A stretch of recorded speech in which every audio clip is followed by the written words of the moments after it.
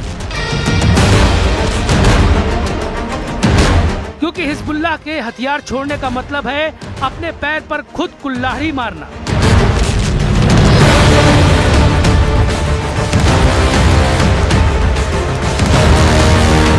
और इसलिए इजराइल ने दो टूक कह दिया है कि वो लेबनान तभी छोड़ेगा जब हिजबुल्लाह हथियार छोड़ेगा।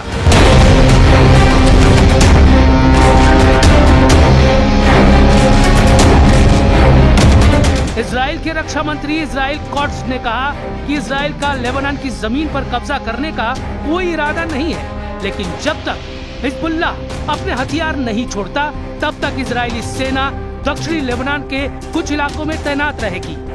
कॉट्स ने कहा कि इजराइल की पहली प्राथमिकता अपनी सीमा की सुरक्षा है, इसलिए हिजबुल्लाह के हथियार छोड़ने तक इजराइल की सेना की पूरी वापसी नहीं होगी।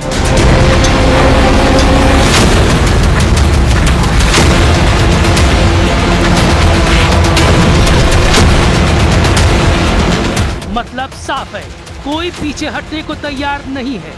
हिजबुल्लाह पहले ही इनकार कर चुका है और अब इजराइल के तेवर भी तीखे हैं। कॉट्स ने तो ये तक बोल दिया कि अमेरिकी राष्ट्रपति के दबाव के बाद इजराइल को अपनी रणनीति बदलनी पड़ी, क्योंकि ट्रंप बीच में नहीं आते तो इजराइल लेबनान में इतने हवाई हमले करता कि हिजबुल्लाह खत्म हो जाता।